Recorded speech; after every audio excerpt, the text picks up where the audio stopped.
Hello everyone, welcome back to the channel. Today I'm bringing you a set based on one of the most dramatic love stories in human history. Basically, the couple who invented the "it's complicated" relationship status long before social media. Romeo and Juliet, two young people in love, families that hate each other, zero communication, emotional decisions, at 3 a.m. And yeah, it doesn't end well. Not even a little. Shakespeare saw this and thought, perfect, I'll emotionally damage students for the next 400 years. The story is so famous that in Verona, you can actually visit the so-called House of Juliet. Legend says that if you touch the statue of Juliet, you'll have luck in love. No proof it works. But we do know bad luck in love was definitely part of the original script. And that brings us to this beauty. The Juliet Balcony by Free Tribe, set 36002.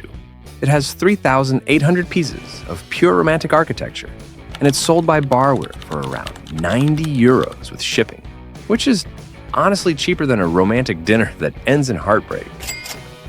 The link is in the description, and if you buy through it, you're supporting the channel, so thank you. The box looks fantastic, with shiny details in the artwork that are hard to capture on camera but look great in person. The instructions are printed and divided into 14 building stages. There's even a small theatrical scene inside and a reference to the real Casa di Giulietta. Very nicely presented. Completed steps fade out in the manual, which really helps during the build. Another thing I really liked about the instruction manual is that it clearly tells you how many bags are included in each building stage. For example, in stage 1, it shows that you'll need 3 bags. It's a small detail, but it really helps with organizing the build and knowing exactly what to open instead of having everything spread out at once. One more small but very useful extra. The set also includes a brick separator, and this one is actually quite a complete tool. It's not just the basic piece remover. The original base is a thin 25.5 by 25.5 centimeter plate. I swapped it for a base with connections on both sides so I can mount it on a raised plate and integrate it into my city more easily. I will show you the result at the end. Juliet, where are you, my love? I'm up here, Romeo, but my family says I'm not allowed downstairs. Okay, but at least the architecture is amazing.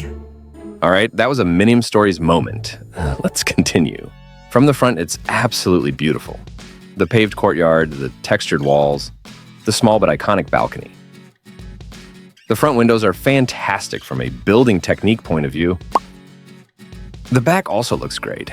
The sides are the simplest visually. For a Mediterranean-style city or a harbor area, this fits in like it has always belonged there. The roof is removable and attached with hinges.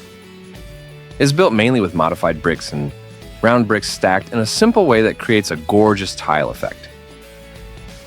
The top floor interior is simpler. A fireplace and a few chairs.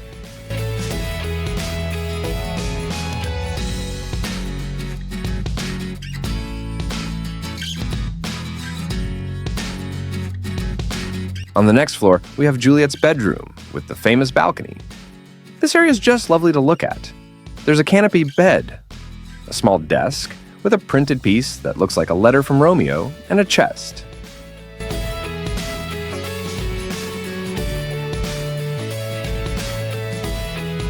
The staircase is very well built, using arches and turning a corner to connect the floors.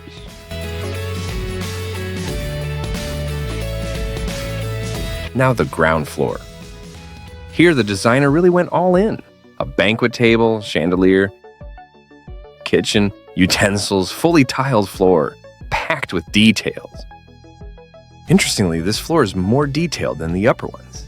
It feels like the designer used all their energy here and then thought, okay, that's enough romance for today.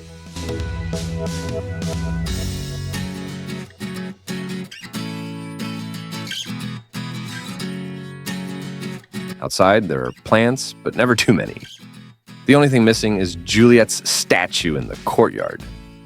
That would have been perfect for tourist minifigures all lining up to touch it. Purely for scientific research, of course. Visually, this is really a stunning set.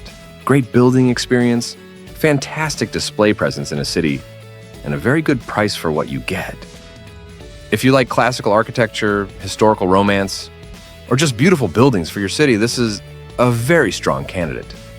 Let me know in the comments if this set could win your heart, or if your family wouldn't allow it. Before we wrap up and before the speed build, I just want to quickly show you why I changed the base. I'm still using the base that came with the set, but I combined it with a baseplate that has connection points on both sides. This makes the building much easier to move around, and it also allows me to run lighting cables underneath it for my city setup. If you've watched my BrickCity episodes, you've probably seen this system in action. Now I'm going to place it next to another building in my city that also has an Italian inspiration just to see how they look together. The architectural styles are different, but this should give you a good idea of the scale and overall presence. And that's it. Up next is the speed build, where you can really enjoy all the little details. Thank you so much for watching. Don't forget to like, subscribe, share, and leave a comment. And I'll see you in the next video. Happy building!